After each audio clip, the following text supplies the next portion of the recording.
inviting me. I'm very honoured to be included in such a wonderful lineup as well, and to share with you what I'm really passionate about, and that's teacher development. And we're going to focus on an element of teacher development in this morning's talk, this morning here in the UK. And it's looking at developing your reactive skills in class. So that'll be explained in a few moments. So to get us started, a quick summary of the three questions that I'm going to answer in today's talk. First of all, we're going to look at a feature of classroom interaction, a phenomena called emergent language. So we'll explore what that is exactly and what we mean by that. We'll look at what's important to include and why emergent language is important to actually include in your lessons and create space for. This will link to what Scott Thornbury was talking about in his session as well. And we'll look at how teachers can work with emergent language. And to do that, we'll look at some practical examples. And then we'll look at where we're at in the world at the moment and how we can support our own abilities to react to what's emerging in our lessons as teachers. So a little bit of terminology so that we're all on the same page to start with. We often talk about, and Danny and I talk about this, target language. And this is the language that you plan to teach in your lesson, the language in your syllabus, let's say the present perfect that you're going to focus on in today's lesson. That's the language focus. And we mean, we're going to call this target language. And at one end of the continuum, we could put target language. At the other end, we could put pure emergent language. So not just focusing on what's correct, but emergent language is the language that arises that we didn't plan to teach. And this term comes from dogma ELT and was coined by Scott Thornbury in the late 1990s, early 2000s, and it gained a lot of popularity since then. In fact, there are a lot of talks about this at the moment, and lots of people are investigating it, but it's still something that we need to learn more about.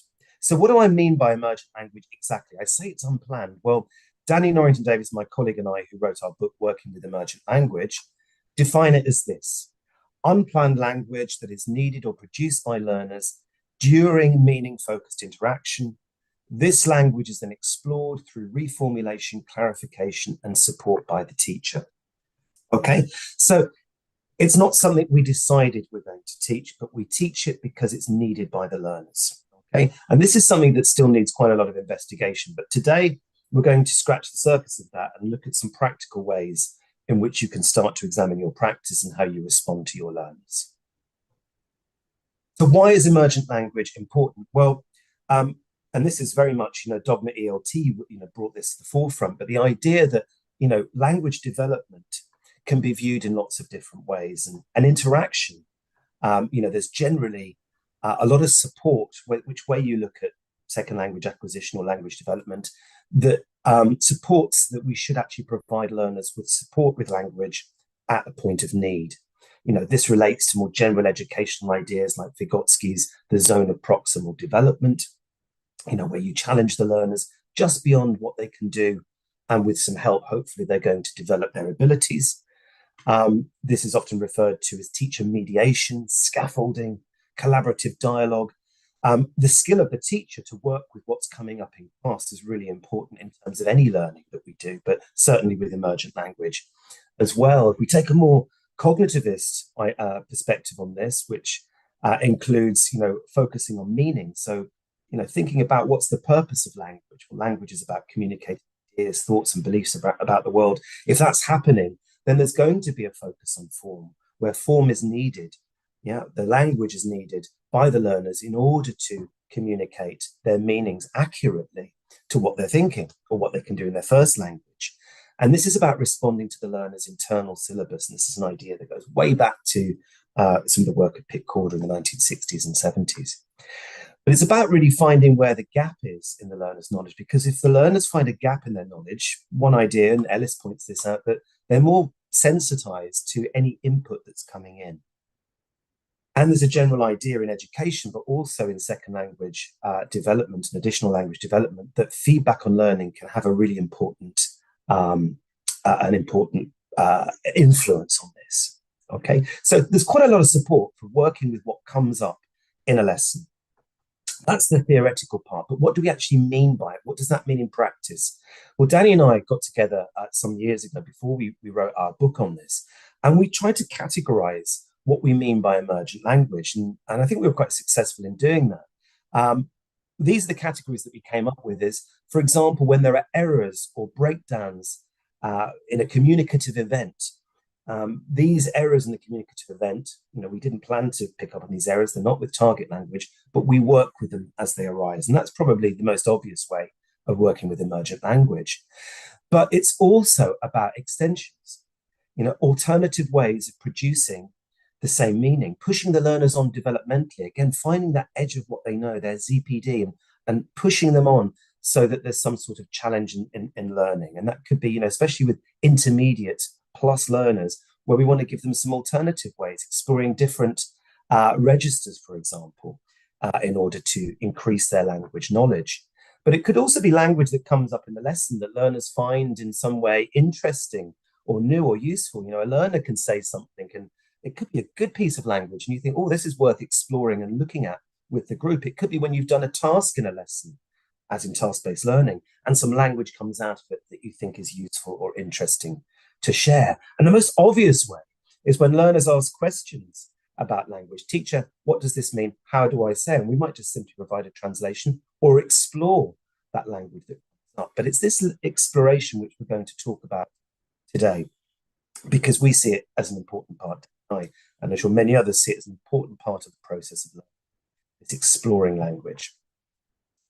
And it can happen in lots of different settings in EL.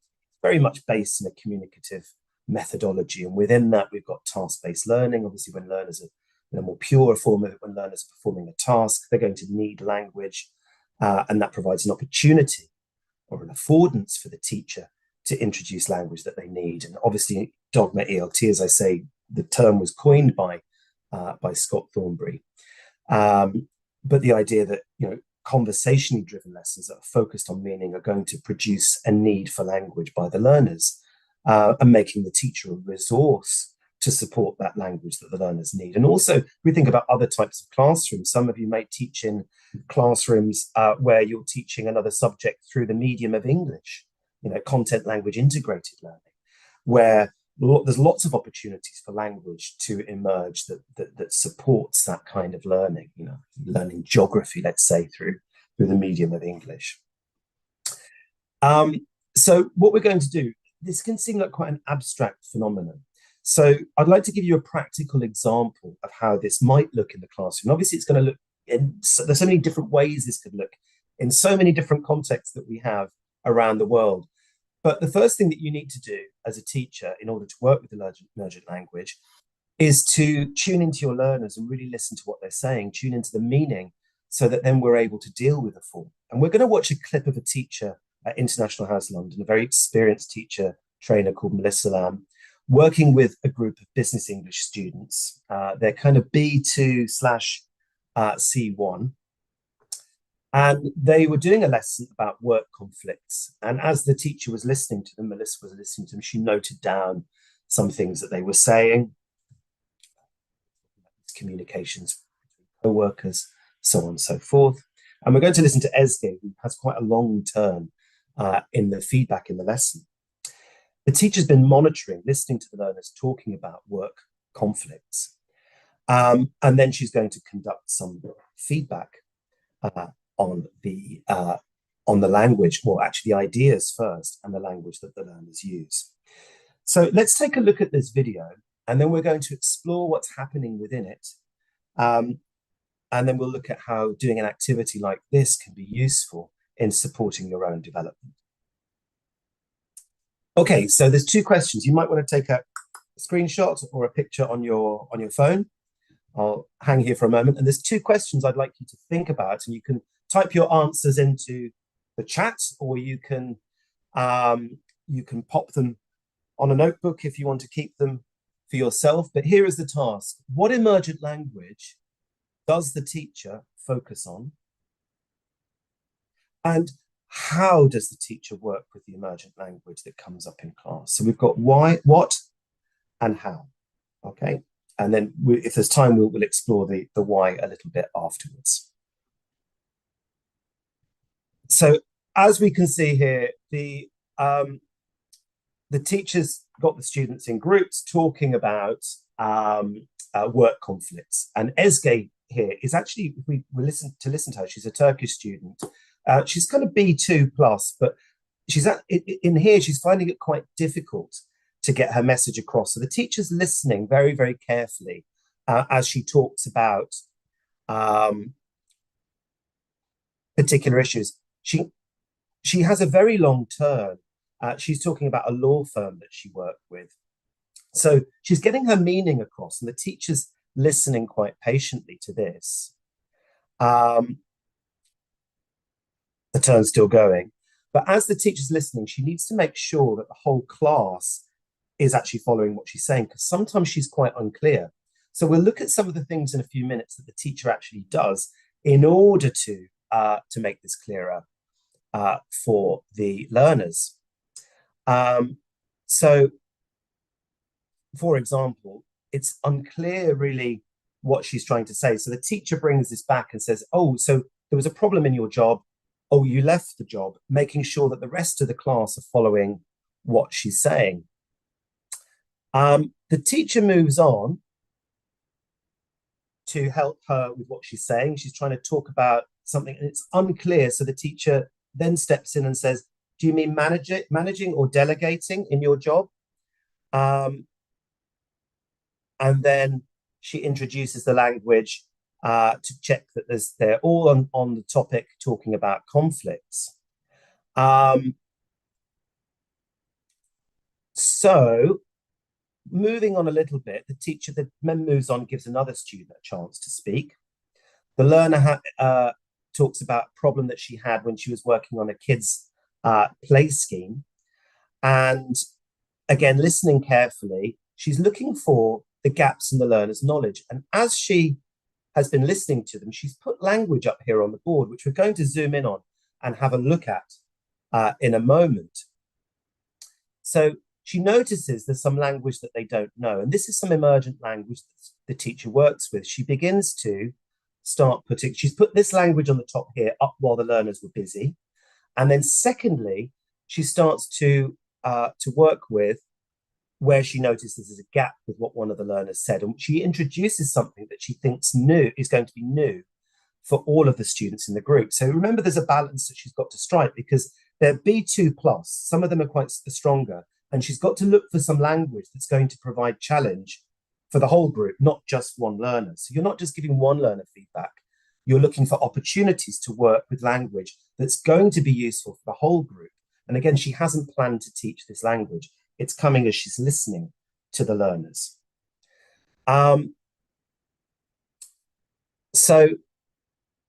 She probably wouldn't be very happy with me sharing this picture of her asking with her quizzical face.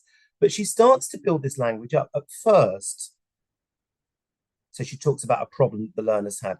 At first, she wouldn't, and then she introduces the lexical item, budge, wouldn't budge.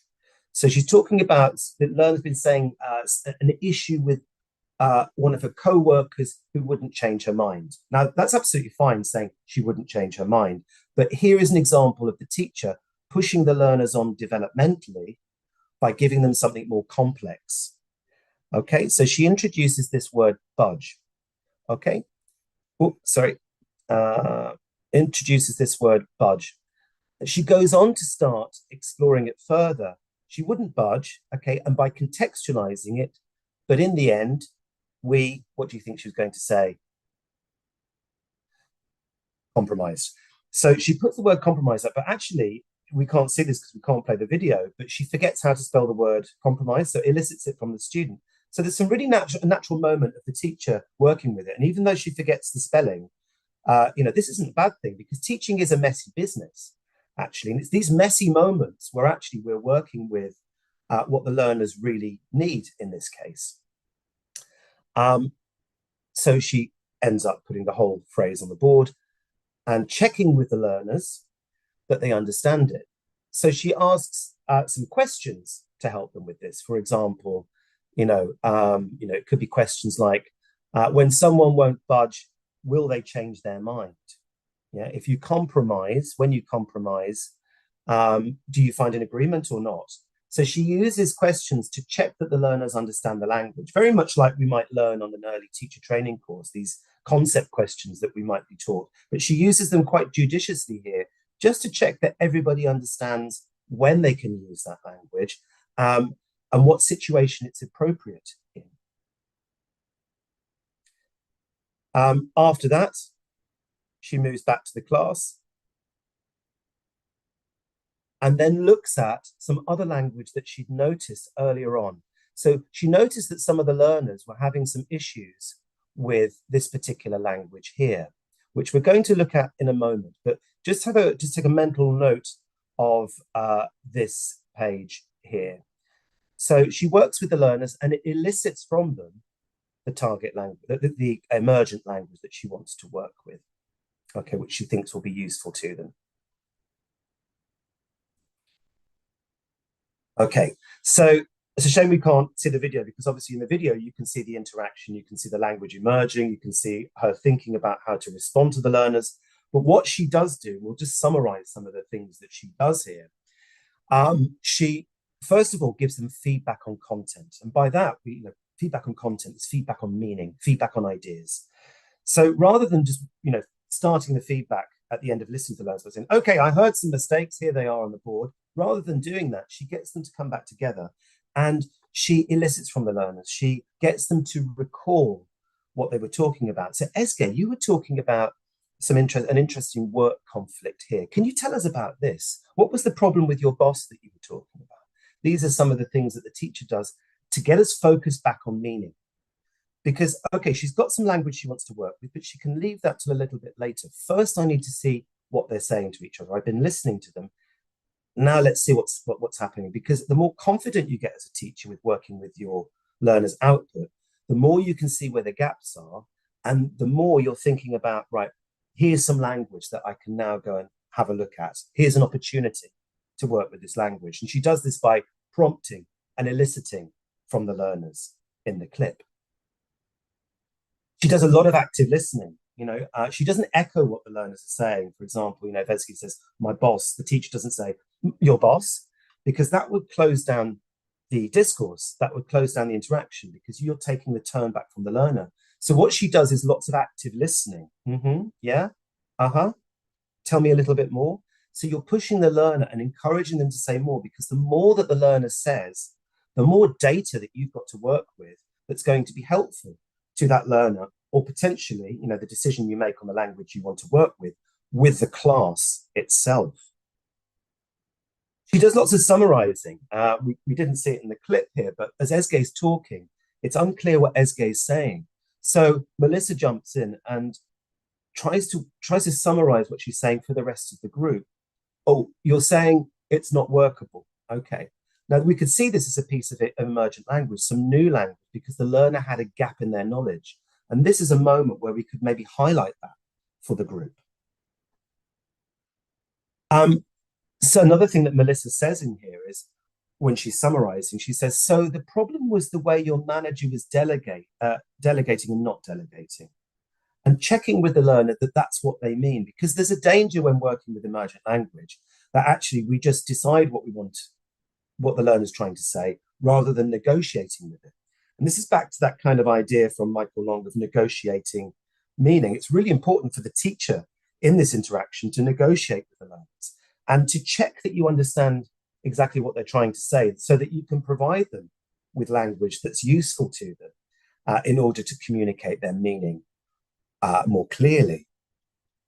And that's a really important point, and I've definitely done it in class where I thought, oh, the learner's trying to say this.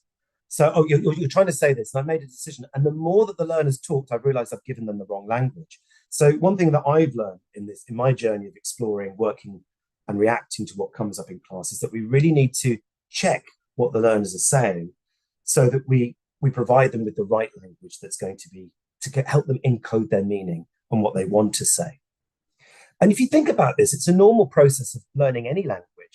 There are many ways to learn languages. People have been doing it forever.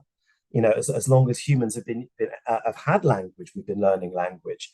But I think we really need to think about, the role of emergent language in that process. Very often, my Spanish is kind of B1, B2 on a good day, C1 on a very good day, more like B2. But I find very often when I'm practicing with people in conversation, I'm picking things up all the time, and I forget things all the time as well. So we'll talk about that later, the importance of actually, examining emergent language or revisiting emergent language after it's emerged as well. So here we can see the teacher is summarizing what the learner's saying, and this provides an opportunity to introduce emergent language as well.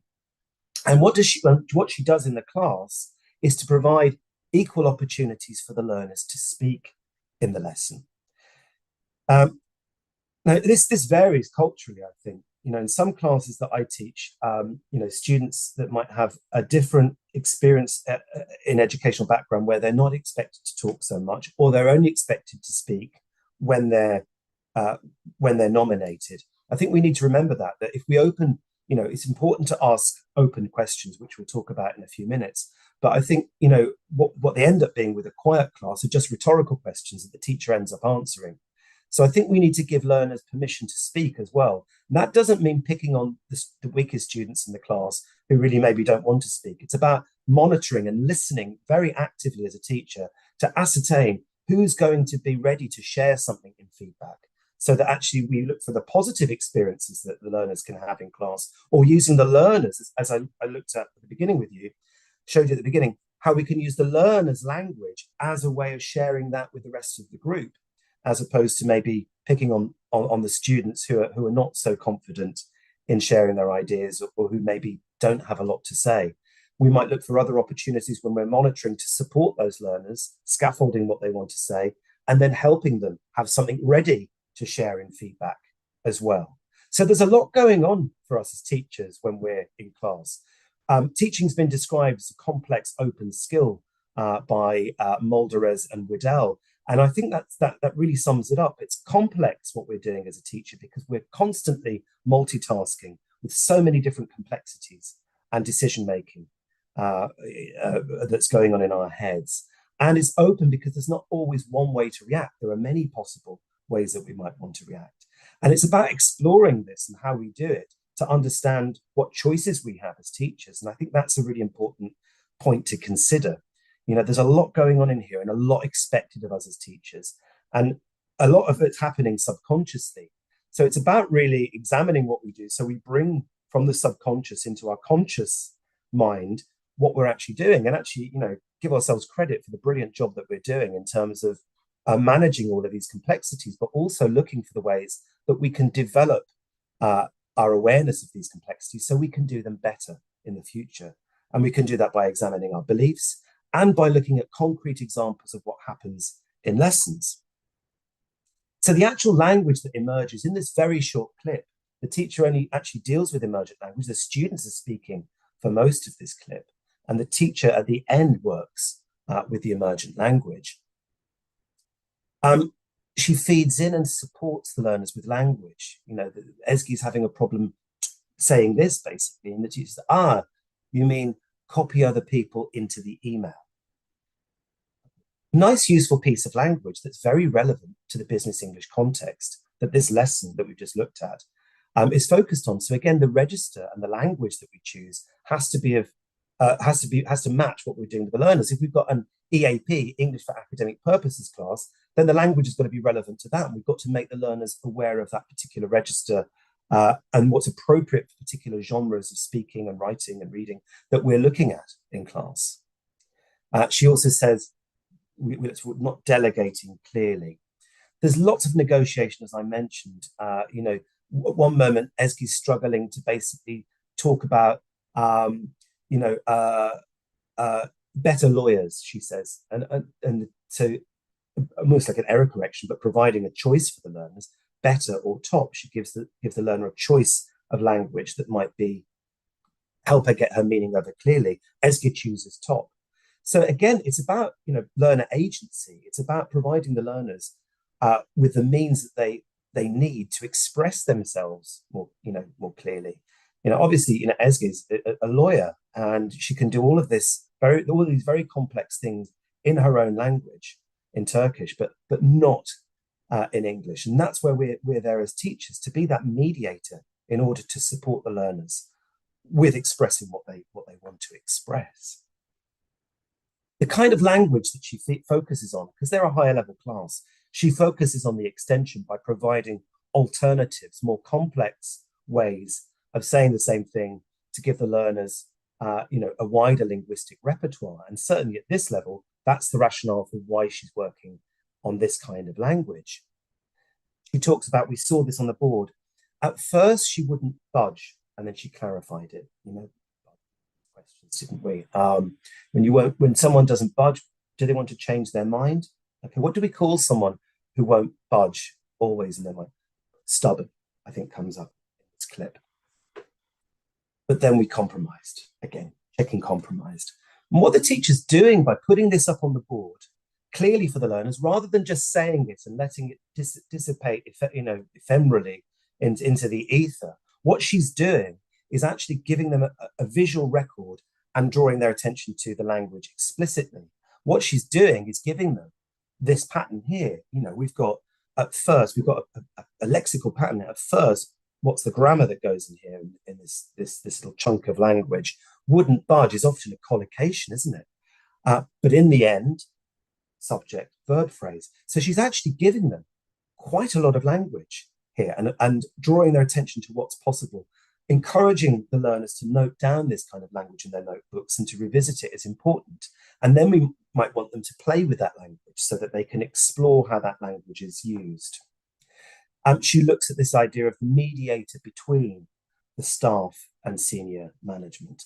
Again, we've got noun plus preposition collocation plus noun phrase. Now, she didn't put all of that metalinguistic terminology on the board, and I would be tempted to occasionally at a higher level to draw attention to that. But certainly she's giving them awareness of that by giving them the whole chunk of language and the pattern, because you're giving them more to say if you're giving them this kind of language rather than just single words. So I would say a key thing with emergent language is go beyond the word, possibly beyond the chunk, and think about how language is used in interaction as well. Things like mediation are big topics at the moment in language learning and teaching. And maybe there's helping learners in conversation is also part of emergent language as well.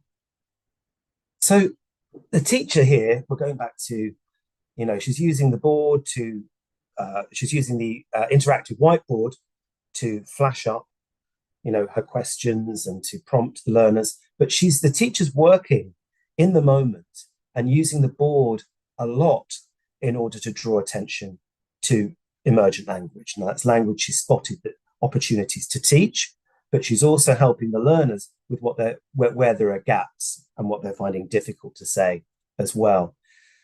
So again, that's an example of the multitasking that we talked about before. Teachers are constantly multitasking. What you're doing with the board as a teacher is, she did this. I found myself being the mediator. She's put this in blue and she's put a box. And what she does, we couldn't see it in the video because obviously it wouldn't play. But what she does do is to draw attention to what goes with mediator. And she asks the student, what goes here? And a student say, for. Not quite right. Between. So she elicits it from the learners. One of the learners who knows this is able to supply it. And she uses this as an opportunity to draw attention to the collocation because it's a useful one for the context, this business English context again. And by eliciting it, you're drawing more attention to it. Okay, so it's really skilled what we're doing as teachers. I've watched this clip a lot of times and I've transcribed it and I've looked at what the teacher's doing. I've looked at what the learners are saying, and it's very complex what the teacher's doing as soon as you scratch the surface. And I've shown this to sort of more novice teachers and this kind of thing. And, they say, oh, she makes it look really easy.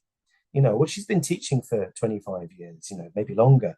And, she's a very experienced teacher and trainer. And a lot of it's happening unconsciously because these are the skills that we pick up as a teacher. And I think, as I mentioned before, it's about becoming aware of actually what we're doing and really appreciating what we're doing because it is very complex. It's not as easy as we make it look as teachers very often. So just to summarize this little section before we move on from this, it's really important to draw explicit attention to emergent language in class and to monitor how you do that. And one way that you might do that is to keep a record of it. I constantly, when I've been teaching in class, is to use my phone and to take pictures of the board so that I've got a record of what we're working with. Yeah, because from that I can produce a gap fill for the next day so that I get the learners to recycle some of the language. One of the things that I can do if I've got a record is, as I say, to plan something to teach, but I can also get the learners, I find not always, sometimes when learners take a picture of something, they kind of forget about it, but you've got to train them how to use that. And I had these two Korean ladies who were retired at International House London some years ago, and they used to take pictures of the board. And I said, what do you do with those? I mean, I was kind of a bit negative, thinking they probably just forget about them. But they used to go home and they used those pictures of the board in order to make sentences, write questions for me to come into class the next day, and then we would explore it. And I just thought this taught me quite a lot. My default setting was the learners aren't going to use this. Actually, they were doing something quite complex, and by exploring their strategies of how they were using the language that emerged, taught me something. And it made me think about, well, what do I do with this? And one of the things that, obviously you can do with emergent language, and this is very much from Dogma ELT about the revisiting language when it's emerged, is, learner training. Encourage the learners to note down the language, that they think are going to be useful to them. So let's say you've got 10 items on the board that have emerged through the lesson. You might say, right, okay, have a look at those 10 items. Choose 5 that you like or are interested in, or you think are going to be useful for whatever motivational goal that they've got. It'll vary from class to class. Get them to go away and practice it. Create sentences. Maybe explore it on the internet. And we'll look at using AI in a few minutes to do that. And then bring it back to class. Get them to test a partner. Okay, those 5 items. Do they have any items in common? What example sentences or scenarios? I think it's important to go beyond the sentence and think about the scenario did they come up for when that language can be used, because it's through language use that we refine our understanding of it and what's appropriate. And this again is our role as a teacher, have been a resource for our learners to be able to help them refine when that language can be used, or if they're not quite using it correctly. That's where our role comes in. And we can only do that when we get the learners to play with that language. So it's not just a case of emergent language coming up and disappearing ephemerally. It's about how it becomes an active part of our syllabus. Now, we might have our grammatical syllabus laid out for us and our lexis and grammar that we have to teach, our target language. Fine. That's the reality of language teaching in many contexts around the world. But what we can say is if you create a little bit of space, and I'm sure Scott was saying this with his lesson design session, is if you create that space, there are opportunities to work with what the learners need. And we're responding to those theoretical ideas we looked at the beginning of why this is important by creating that space. When the learners then work with that, what emerges is important, but also we need to value it. We need to help the learners value it. So we train them to record it, to practice it, but also we've got to let that language then become part of our syllabus, to become a kind of snowball, really. What emerges, today's emergent language might become tomorrow's target language as it emerges and joins our syllabus. So I think we've got to think about how that feeds in and how do we test that at the end. If that language has become part of our syllabus, then maybe that's got to form part of the assessment that we give as well. So recording language is extremely important so that we can revisit it and that we value it as part of the emergent part of our syllabus that we're teaching. And one thing that you can do is obviously use video and audio recordings. Obviously, mine didn't play today, but for yourself, record a bit of a lesson that you're teaching. It could just be on your phone. Steve Walsh, who's a lot of research into this, recommends snippets. Just get a little snippet, record this snippet, and then transcribe it. 30 seconds might give you enough. A minute might give you loads of data. But actually look at what you're doing in class to raise awareness of how you work with emergent language. So, it can be complex, as we talked about before, and it can be stressful for teachers. Teachers often complain to me, there's so many things that we have to do working with emergent language. So researching it can really help. And one way that we can research, help ourselves really, is using tools that are available to us. And in the modern world now, we haven't just got Google that we can use, but we've got AI to support our researchers, teachers. Simple activities that you can do. You might want to look at finding collocations. Let's take finding have plus verb. It's incredible. I put this into Gemini and it gave me loads of different categories that I could then work with to explore with the students. It can allow us to explore a range, in terms of extension, and this can be called paradigmatic extension. Let's have a look at I'm angry, a simple phrase like this. Well, Gemini gave me all of these different possibilities here. Then it tells me, Gemini told me, the best choice will depend on the specific situation and intensity of your anger. Okay, great. So I asked it a follow-up question, the kind of thing that I would do in class, or students might ask you in a way in class. So I thought, what situations can you use the informal expressions? If we look back, we've got the informal ones, I'm pissed off and whatever else here. And what it was able to do was to then give me some examples of when you can use it. Now, that can help me as a teacher. I can do that outside the classroom after things have emerged, or I can do it in class with my students if I've got enough time to work with this kind of thing. But it can certainly support my research, but it can also, you can use it as a way of learner training, of showing the learners how to work with the emergent language that's not happening in the classroom, but happening in their own studies in real life. So interesting, it gives you some different bits of information about this. But what's important about this is that we're focusing on the situation. We're not just focusing on collecting a set of linguistic forms. We're looking at how these forms can be used pragmatically in real life situations, very much in keeping with the idea that's behind the communicative approach, that language is there for communicating ideas, thoughts, beliefs about the world. We can explore language. So, we looked at Melissa's example from the lesson of the mediator between A and B.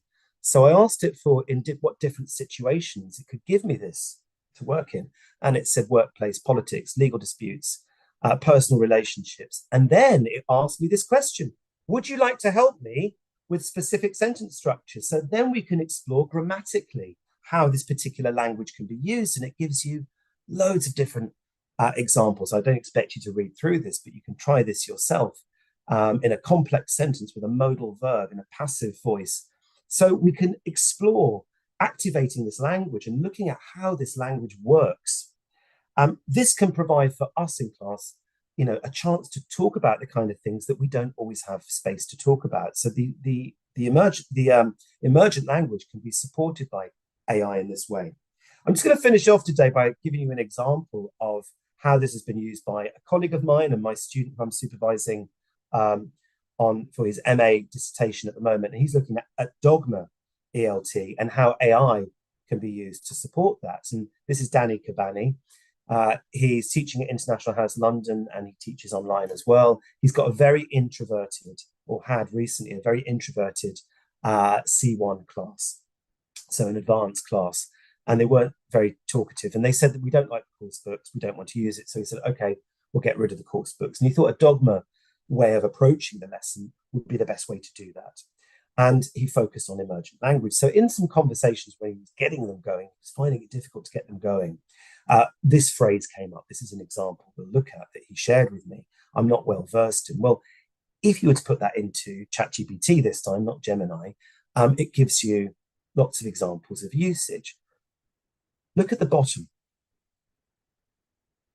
Would you like alternative ways to say this? Well, this matches our example of emergent language pushing learners on developmentally by exploring alternatives. And he looked at lots of different alternatives as a result. So very much inspired by, Meddings and Thornbury 2012 and Scott Thornbury's earlier work, he was moving beyond simple language forms, but exploring the pragmatics of when language can be used, which is what his C1 learners, advanced learners, really needed, that refining the use of language in different situations. Asking questions like, what kind of person would say this? What effect would this have on the person you're talking to?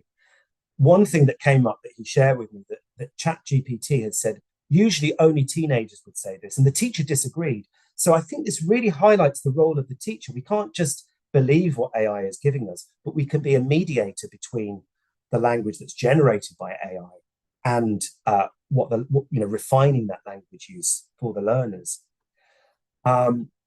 Exploring that language. How does that work in your language? But what this creates is something that's very difficult to get going in class, a metalinguistic discussion about language. And I believe this is really important with emergent language. It's not just about feeding in and providing language. It's getting us talking about language because actually, learners have questions about when can I use this? How can I use it? Or how do I say that? What grammar do I need here? What's another way of saying that? It allows for a classroom discussion where we're all focused on the goal of understanding this language. And Danny felt that this was exciting in class for him as a teacher. The learners were focused. It generated lots of conversation in this way. And there was genuine interest and motivation, all surrounding a common goal. He said that the learners had said these things, that AI seems different to other classes. So he was an advocate for using AI in a dogma way in class. It seemed modern to the learners. They felt that they were reflecting as a group and looking at different texts, and they had some sort of choice over it, which is very much in keeping with the tradition of dogma. However, I would like to finish with a little caveat just before, in my last moment, is the fact that we've got to think about sustainability. Now, I didn't realize this, but I have heard, it uses up a lot of water and resources in order to search things. And actually, I use ChatGPT. I won't be doing that again to check this, but it uses up, 0.5 liters of water for each Google search, 3 to 5. Maybe we've got to think about the role of the teacher in our sustainability for the future in the world, that maybe, we've got to be judicious with our use of AI and that we need to develop our abilities as a teacher to react in class so that we meet some sustainable goals as well. So I'd just like to finish with that. Some things that you can do. We've explored these questions. We've looked at how you can use video, as I mentioned in the last summary, what language we can work on, allowing space for it, but also the role of technology maybe supporting our development as teachers as well. Here is the book that we've written that doesn't have anything on AI because it wasn't a thing when we wrote the book, but we would certainly be having a chapter on that now. And also the video that I couldn't show you, but I'd need to credit, is from the IH Teacher Portal. You may want to check that out because they've got lots of really good videos for teacher training on there as well. And I can share these if you want to take a screenshot. Here are the references from today's talk. So thank you very much. I'll stop sharing. And I think I've probably come up to my time.